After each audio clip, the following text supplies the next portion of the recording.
Bueno, trampa 5. El subrepticio intento de llevar una vida secreta, de estar dividida en dos. En esta parte del cuento, la niña va a ser confirmada y la llevan al zapatero para que le haga unos zapatos. El tema de la confirmación es un añadido relativamente moderno. Desde un punto de vista arquetípico, es muy probable que las zapatillas rojas sea un fragmento repetidamente retocado de un relato o un mito mucho más antiguo acerca del inicio de la menarca y de una vida menos protegida por la madre. En el caso de una joven a la que en años anteriores sus parientes de sexo femenino han enseñado a ser consciente y a reaccionar ante el mundo exterior.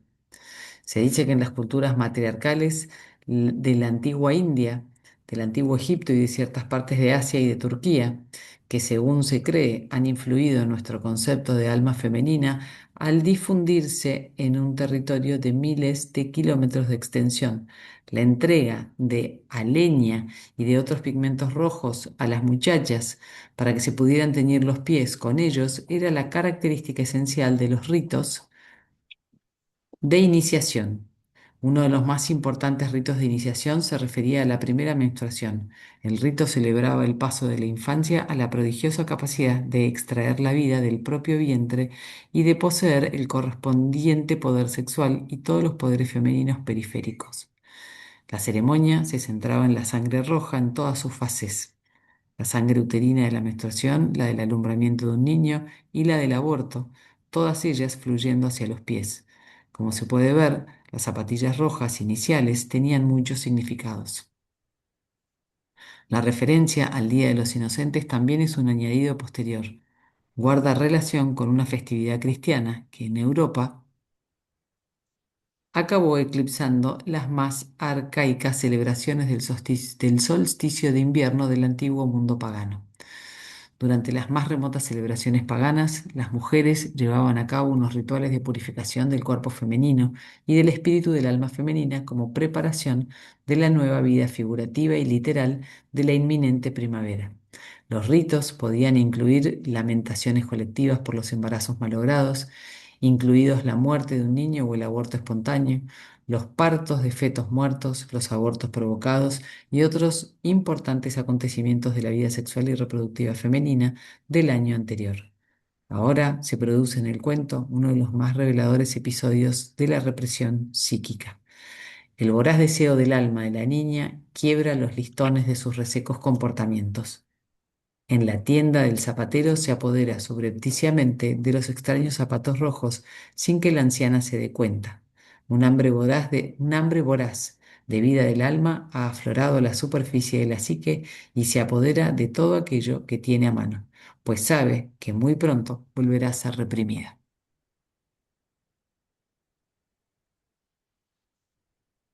Este explosivo hurto psicológico se produce cuando una mujer empuja considerables partes del yo hacia las sombras de la psique.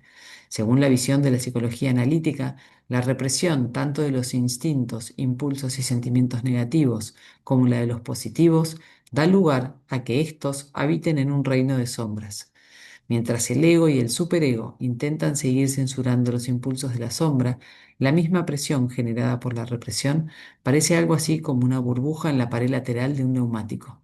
Al final, cuando el neumático empieza a dar vueltas y se calienta, la presión que hay detrás de la burbuja se intensifica y da lugar a que éste estalle hacia afuera, liberando todo su contenido interior. La sombra actúa de una manera muy parecida. Por eso una persona avara puede sorprender a todo el mundo donando de repente varios millones de dólares a un orfelinato. Por eso una persona normalmente dulce es capaz de sufrir un arrebato y comportarse como una persona enloquecida. Descubrimos que, abriendo un poco la puerta del reino de la sombra y dejando escapar poco a poco algunos elementos, estableciendo una relación con ellos, buscándoles un uso y entablando negociaciones, podemos disminuir el riesgo de ser sorprendidas por los ataques subrepticios y las inesperadas explosiones de las sombras. Bancame un minuto, Sí, sí, que me está... Vos no escuchás, ¿no? El ruidito. no, para nada. Ahora me toque. Hay algo que me está sonando y me está sonando, me está volviendo loca. No, no, no, yo Ahí no, está. no lo escucho. Listo, listo. Supongo que ahí se va a callar. Bien,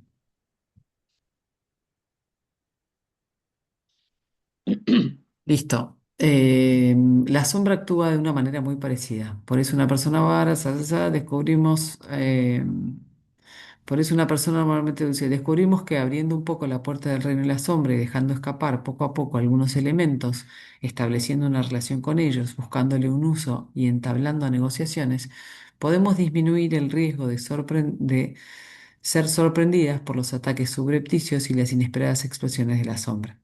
Aunque los valores varían de cultura a cultura y arrojan distintos matices negativos y positivos sobre la sombra, los típicos impulsos que se consideran negativos y que, por consiguiente, se relegan al reino de las sombras, son los que inducen a una persona a robar, engañar, asesinar, actuar con exageración y cosas por el estilo.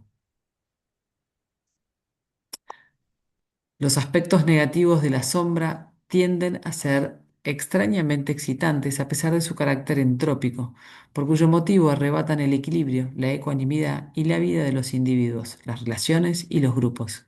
Pero la sombra también puede contener los divinos, deliciosos y bellos, poderosos deliciosos, bellos y poderosos aspectos de la personalidad. Sobre todo en el caso de las mujeres, la sombra contiene casi siempre unos aspectos muy hermosos del ser que la cultura ha prohibido o a los que apenas presta apoyo. En el fondo del pozo de la psique de demasiadas mujeres se encuentra la creadora, visionaria, la astuta narradora de cuentos, la previsora, la que sabe hablar bien de sí misma sin menosprecio, la que puede mirarse a la cara sin pestañear, la que se esfuerza por mejorar su arte. Los impulsos positivos de la sombra en las mujeres de nuestra cultura suelen girar a menudo en torno al permiso para para crear una vida hecha a mano. Estos aspectos descartados, menospreciados e inaceptables del alma y el yo no se limitan a permanecer ocultos en la oscuridad, sino que más bien se dedican a conspirar con el fin de establecer cómo y cuándo entrarán en acción para poder alcanzar la libertad. Borbotean en el inconsciente, hierven a fuego lento, hasta que un día, por muy hermética que sea la tapa que los cubre, estallan hacia afuera y hacia arriba en un desbordado torrente dotado de voluntad propia. Entonces es, tal como decimos en nuestras remotas regiones boscosas, como intentar introducir de nuevo 10 libras de barro en un saco de 5 libras. Cuesta taponar lo que ha estallado en la sombra una vez que se ha producido la detonación. Aunque hubiera sido mucho mejor haber encontrado un medio integral de vivir conscientemente, la alegría que nace del espíritu creativo, en lugar de enterrarlo, a veces la mujer se ve empujada contra la pared y este es el resultado. La vida de la sombra se produce cuando las escritoras, las pintoras, las bailarinas, las madres, las buscadoras, las místicas, las estudiantes o las viajeras dejan de escribir, pintar, bailar, hacer de madres, buscar, escudriñar, aprender, hacer prácticas. Es posible que dejen de hacerlo porque aquello a lo que han dedicado tanto tiempo no ha dado el resultado que ellas esperaban o no ha recibido la acogida que se merecía o por otras innumerables razones. Cuando la que hace algo se detiene por el motivo que sea, la energía que fluye naturalmente de ella se desvía hacia el mundo subterráneo, en el que aflora donde y cuando puede. Sabiendo que en pleno día no puede emprender con ímpetu cualquier cosa que desee, la mujer empieza a llevar una extraña doble vida, fingiendo una cosa en las horas diurnas y actuando de otra manera cuando tiene ocasión.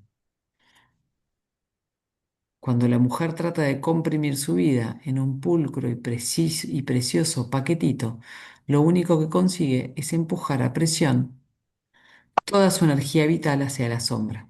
Estoy bien, muy bien, dice la mujer. La miramos desde el otro lado de la estancia o reflejada en el espejo. Sabemos que no está bien.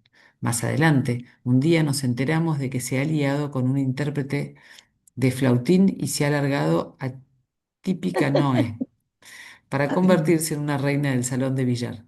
Y nos preguntamos qué ha ocurrido, pues sabemos que ella aborrece a los intérpretes de flautín y siempre quiso vivir en la isla de Orcas y no en Tippecanoe, y jamás nos había comentado nada acerca de los salones de billar. Como Qué la, divino. como la Eda Gabler de la obra de Henrik Ibsen, la mujer salvaje puede simular vivir una existencia corriente mientras rechina los dientes, pero siempre hay que pagar un precio. Eda tiene una peligrosa y apasionada vida secreta y juega con un examante y con la muerte. Por fuera finge estar encantada de tocarse con sombreritos y de escuchar los comentarios de su reseco marido acerca de la aburrida vida que lleva. Una mujer puede ser exteriormente educada e incluso cínica mientras se desangra por dentro.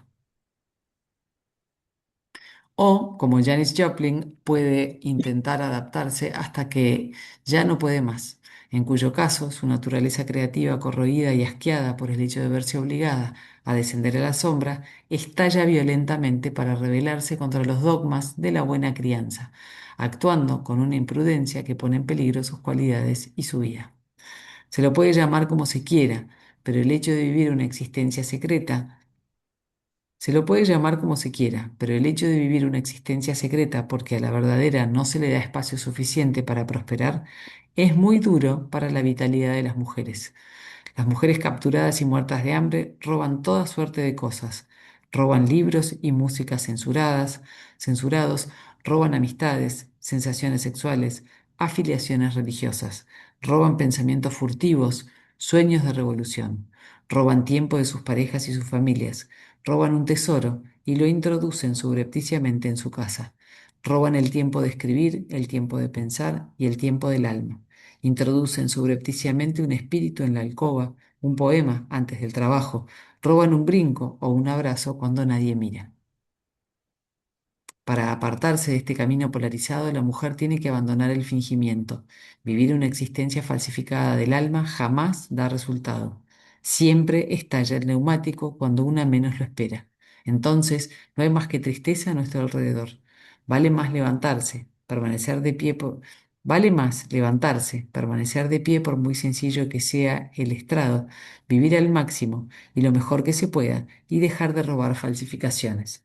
Tenemos que buscar lo que es significativo y saludable para nosotras.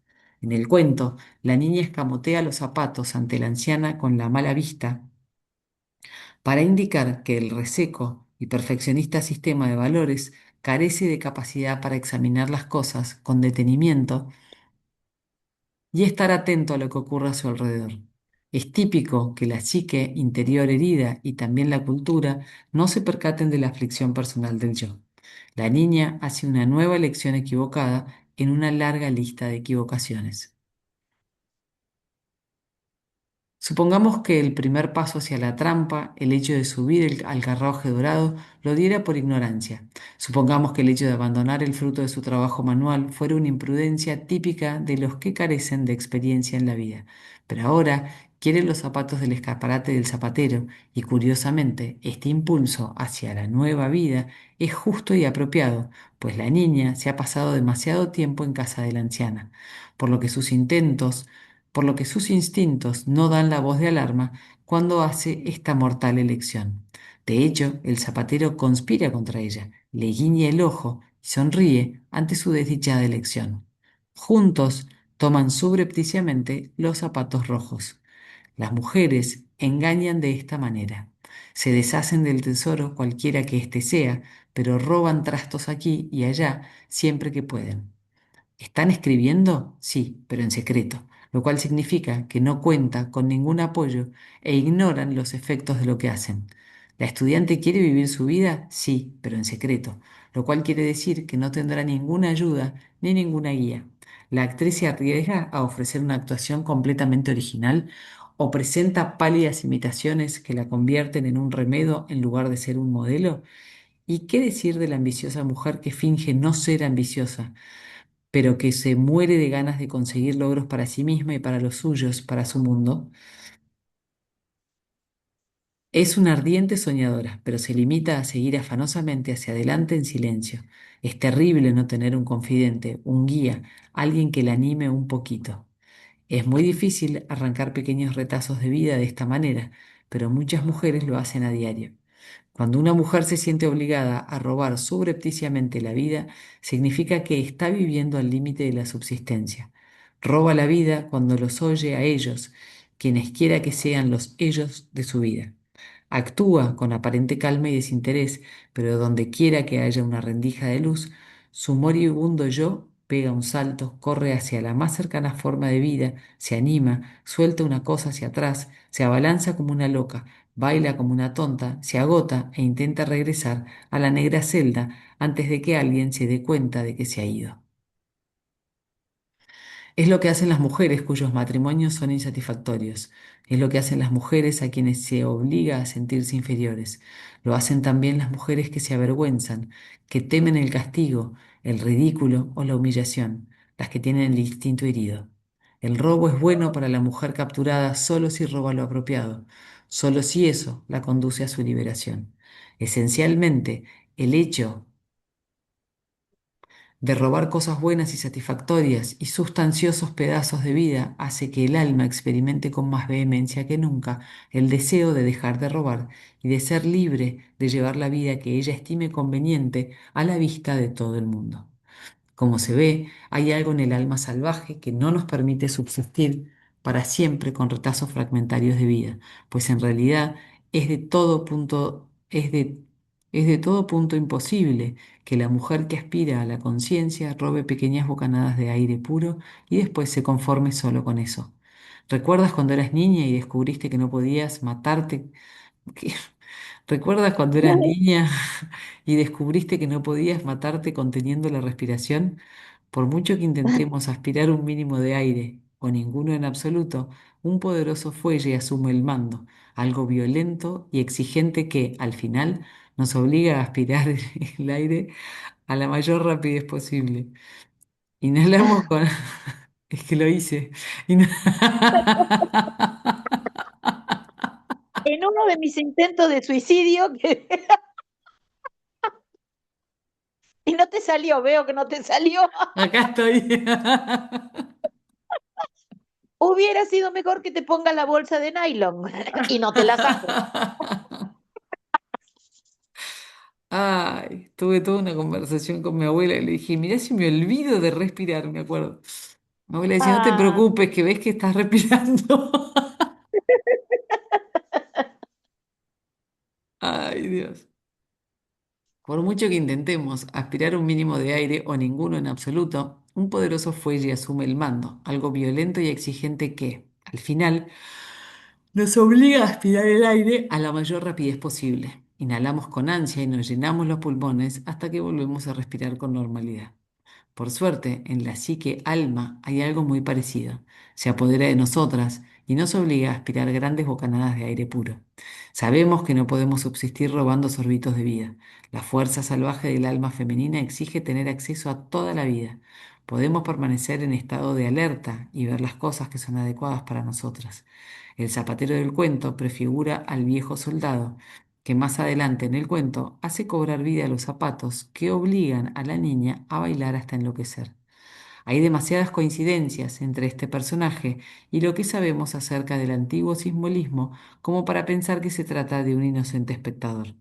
El depredador natural del interior de la psique y también el de la cultura es una fuerza que cambia de forma y puede disfrazarse de la misma manera que las trampas, las jaulas y los cebos envenenados se disfrazan para poder atraer a las incautas. Recordemos que el zapatero engaña a la anciana como quien gasta una broma.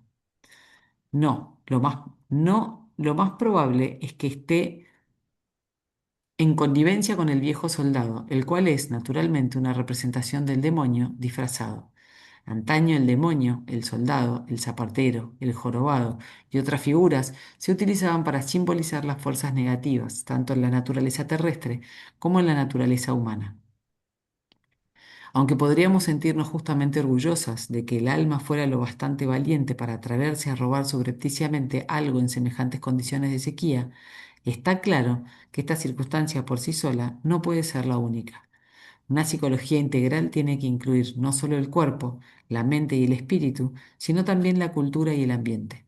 Bajo esta luz debemos preguntarnos en cada nivel cómo es posible que una mujer individual comprenda que tiene que rebajarse, retroceder, arrastrarse por el suelo y suplicar una vida que es suya de entrada.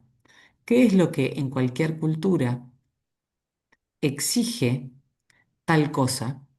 El examen de las presiones creadas por las distintas capas de los mundos interior y exterior evitará que una mujer crea que el hecho de apoderarse subrepticiamente de los zapatos del demonio es de alguna manera una elección constructiva.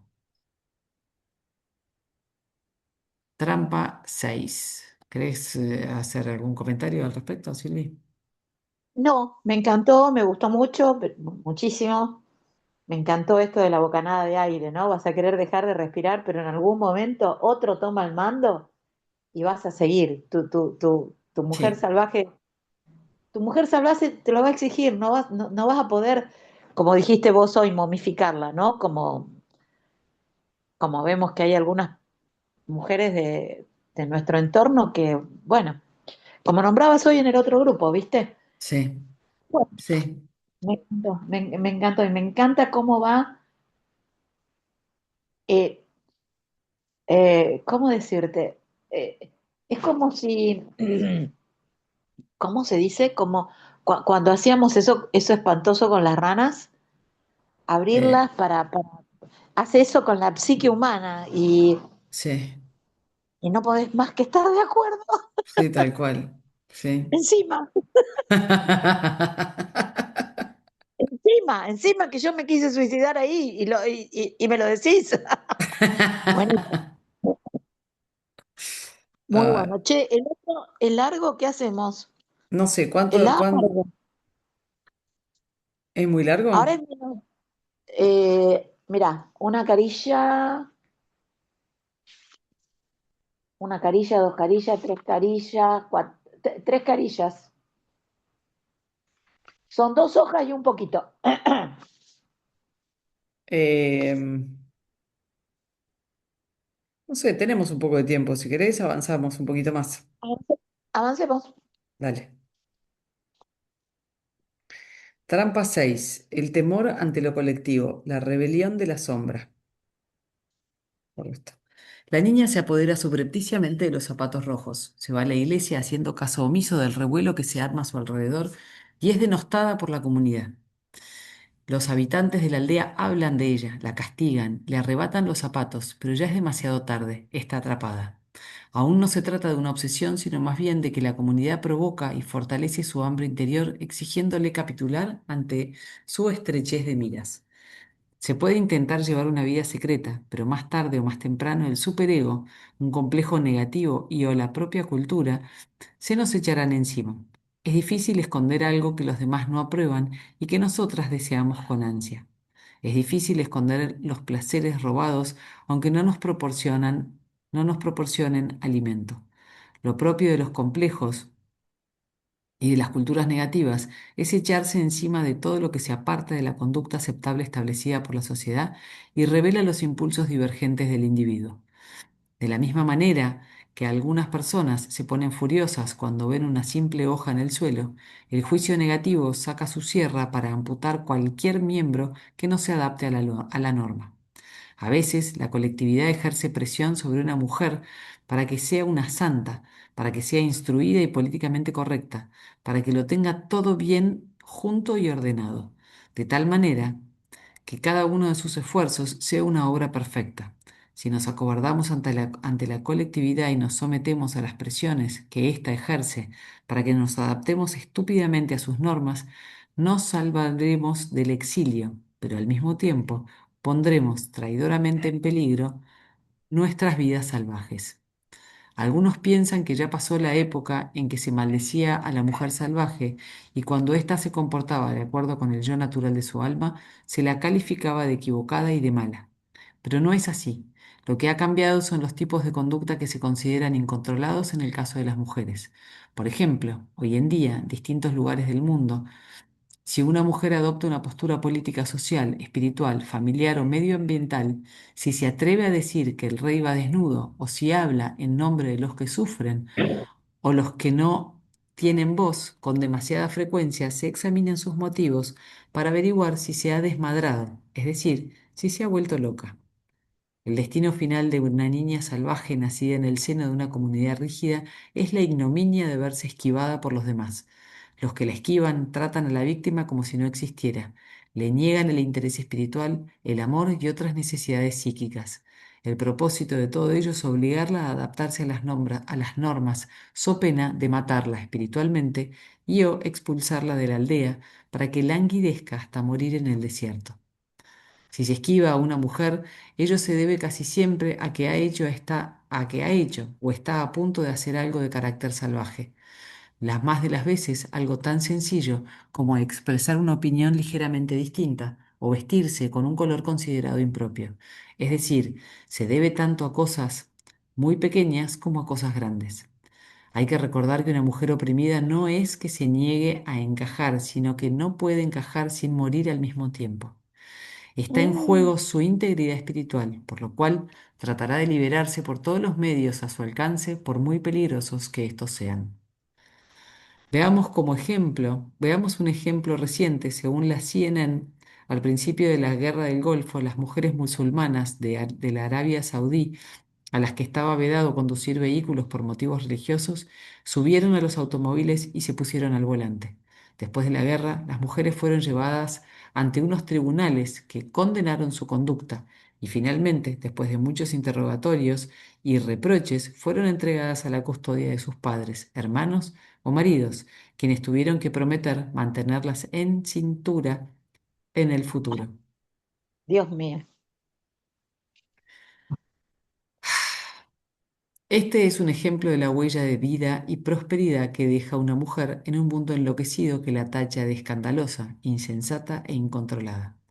A diferencia de la niña del cuento que se deja dominar por el reseco mundo que la rodea, a veces la única alternativa que le queda a una mujer si no quiere acobardarse ante una comunidad apergaminada consiste en llevar a cabo un acto de valentía.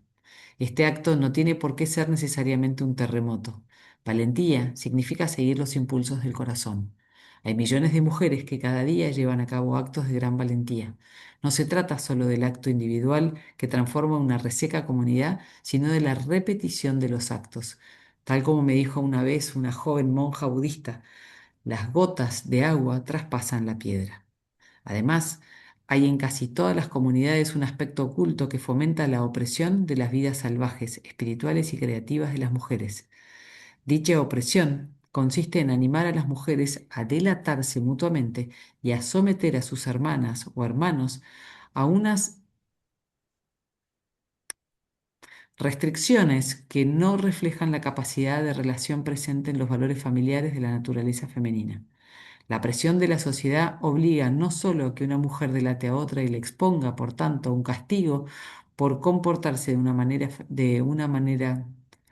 y la exponga, por tanto, a un castigo por comportarse de una manera femenina integral, por horrorizarse o manifestar su disconformidad ante las injusticias, sino también a que las mujeres de más edad colaboren en la opresión física, mental y espiritual de las más jóvenes, las menos poderosas o las más desvalidas, y a que las más jóvenes se nieguen a atender las necesidades de las que son mucho mayores que ellas.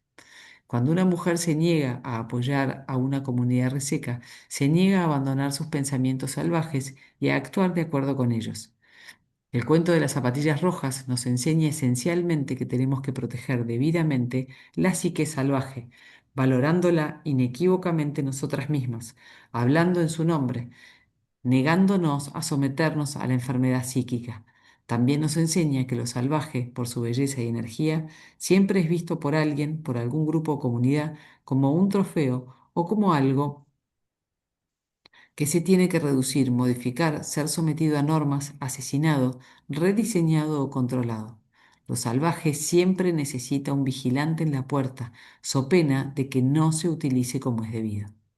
Cuando una mujer es hostil a la vida natural de una mujer, en lugar de aceptar las etiquetas peyorativas o irrespetuosas que se le aplican a la mujer, puede y debe, como el patito feo, resistir y aguantar, buscando el lugar que le corresponde y hacer posible vivir más y superar la prosperidad y la creatividad de aquellos que la habían denigrado. El problema de la niña de las zapatillas rojas consiste en que, en lugar de adquirir fuerza para la lucha, se pierde en bobadas, seducida por el romanticismo de aquellos zapatos rojos. Lo importante de la rebelión es que la forma que asuma sea eficaz. La atracción que ejercen en la niña los zapatos rojos le impide, en realidad, protagonizar una rebelión significativa, capaz de promover un cambio, de transmitir un mensaje y provocar un despertar. Ojalá pudiera decir que hoy en día las trampas para mujeres ya no existen o que las mujeres son tan listas que ven las trampas desde lejos, pero no es así. El depredador está todavía presente en la cultura y sigue tratando de socavar y destruir toda conciencia y todos los intentos de alcanzar la plenitud. El dicho según el cual las libertades tienen que reconquistarse cada 20 años encierra una gran verdad. A veces parece que hay que conquistarlas cada 5 minutos.